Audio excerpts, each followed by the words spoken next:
Open Google Maps and Waze at the same time, type in the same destination, and something strange happens. Two apps owned by the exact same company hand you two different routes.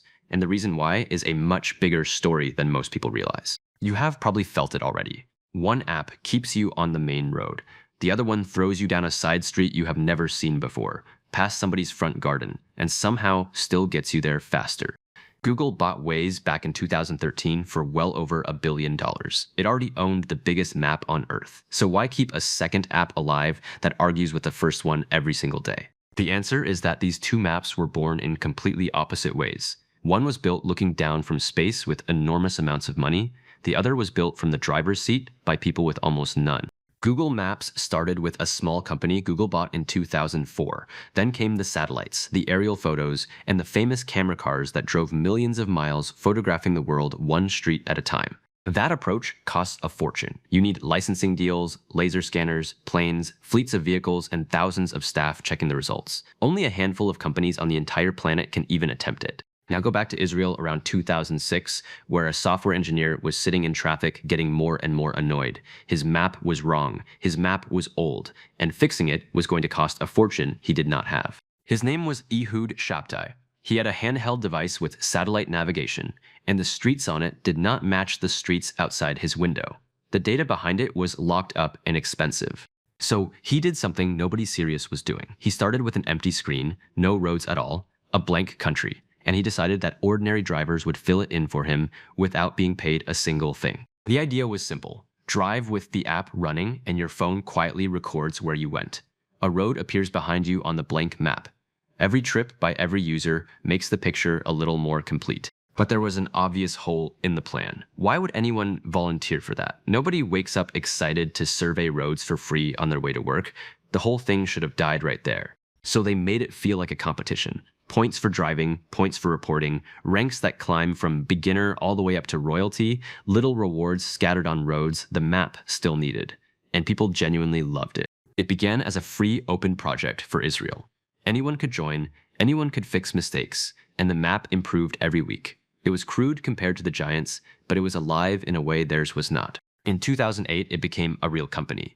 Shabtai teamed up with Yuri Levine and Amir Shinar. Investors came in, and the little project got the short, punchy name the whole world knows today. Then came the part that changed everything. Users could report what they were seeing right now. A crash, a jam, a police car, a road closed for works, live information straight from the windscreen in seconds. Understand how big that was. Traffic services back then relied on sensors in the road, cameras, and radio reports. Waze had thousands of human eyes on the street, reporting things no sensor would ever notice. And the more people used it, the sharper it got. More drivers meant more reports, which meant better routes, which pulled in more drivers again. The thing was feeding itself, and it was speeding up. By 2012, it had spread far beyond Israel. Tens of millions of drivers in dozens of countries, all quietly working as unpaid surveyors, and most of them had no idea that was what they were doing. That is when the giants started circling. A small team in Tel Aviv had built something the biggest technology companies on Earth could not simply copy, because you cannot buy a community. You have to grow one. Facebook reportedly went after it first. Talks happened and then fell apart. Apple was rumored to be interested too, and Apple had a very good reason to be desperate for a map that actually worked. Apple had just launched its own Maps app and it went badly. Wrong directions, melted-looking bridges, whole towns in the wrong place. The company had to publicly apologize. Everyone suddenly understood how hard mapping really is. Google stepped in and won. The reported price was somewhere north of $1 billion. One of the biggest exits Israeli technology had ever seen. And that is where the whole story gets genuinely strange. Because Google did not need traffic data. Every Android phone with location switched on was already feeding it live speed information. Google Maps had shown traffic conditions for years, so what exactly was it paying for? Two things. The first was people. Not just drivers, but a devoted community that reported hazards, argued about junctions, and edited the map by hand for nothing. Passion like that cannot be bought off a shelf. The second reason is colder. If Facebook or Apple had won, they would have owned a serious rival overnight. Buying it meant Google kept the crown and removed the only fast-growing challenger in one move. Regulators did look at it. Watchdog groups asked for the deal to be blocked, arguing competition was being swallowed. Officials in Britain reviewed it and let it through, deciding Waze was still too small to matter. Years later, people still argue about that decision. But at the time, Google made a promise that surprised everybody. It said it would keep Waze running as its own separate app with its own team in Tel Aviv. And it kept that promise for years, which is why you still have two apps that disagree. They disagree because they are trying to do different jobs. Google Maps wants to be everything. Waze only wants one thing. Waze wants you to arrive sooner. That is the whole religion. If a route through a quiet residential street saves you 4 minutes, it will send you there without hesitating and without asking anybody who lives on it. And to be fair, it is often brilliant at it. In busy cities, the arrival time is scarily accurate.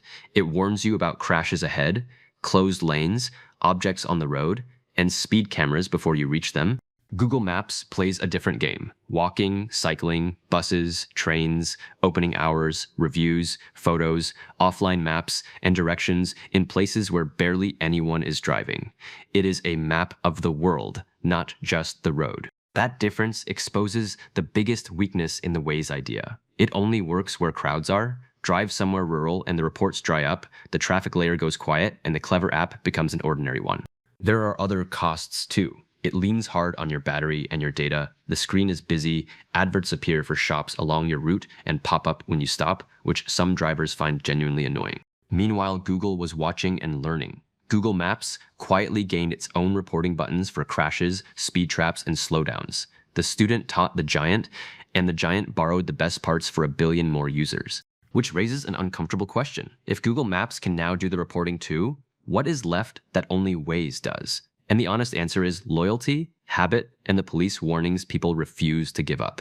But the police feature made real enemies. In 2015, senior American law enforcement figures wrote to Google asking for it to be removed, warning that marking officer locations could put them in danger.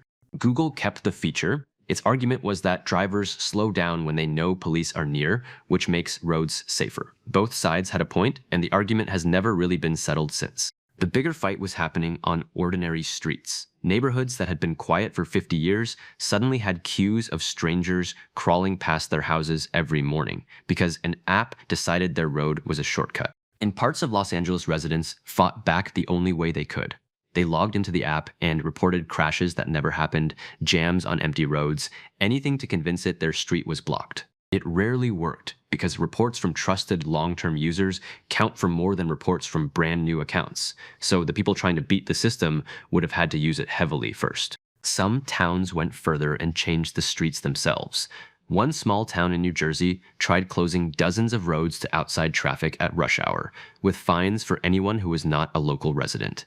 Others added speed bumps, turned streets one way, or blocked turns completely, all designed to make the app think their neighborhood was slow. Whole councils were now playing chess against this small piece of software. And underneath all of it sits a serious question nobody voted on. A private company is now deciding how traffic flows through public streets, and the people who live on those streets get absolutely no say. There are heavier examples too. Shortcuts have sent drivers into areas that were unsafe for them. And after serious incidents, the app added settings to steer people away from certain routes and neighborhoods known to be dangerous. During wildfires in California, there were reports of drivers being pointed toward roads close to the flames because the software only saw empty, fast-moving streets and had no way of understanding why those streets were empty. That is the flaw in every crowd-powered map. It is only as smart as the crowd feeding it, and a crowd cannot warn you about the one thing that nobody has thought to report yet. There's also the safety issue in your own car. Earning points and filing reports means touching a screen while moving. Voice reporting was added to help, but the app still rewards you for interacting while driving. Security researchers have poked at it as well, showing at different points that it was possible to create fake users, track real ones, and work out where specific people were traveling. Those holes were fixed after being reported. Meanwhile, the independence Google promised slowly faded. In recent years, the team was folded into Google's wider mapping division, the separate advertising business was absorbed, jobs were cut, and the carpool service was shut down completely. Yet the app survives, because millions of people still trust it more for the daily commute, and the volunteers are still there, still editing junctions at midnight, still working for free inside a company worth trillions. So here is the honest verdict. For a familiar city commute in heavy traffic, Waze usually wins. For everything else, Google Maps wins. And the next time it saves you 5 minutes, remember somebody else probably paid for them.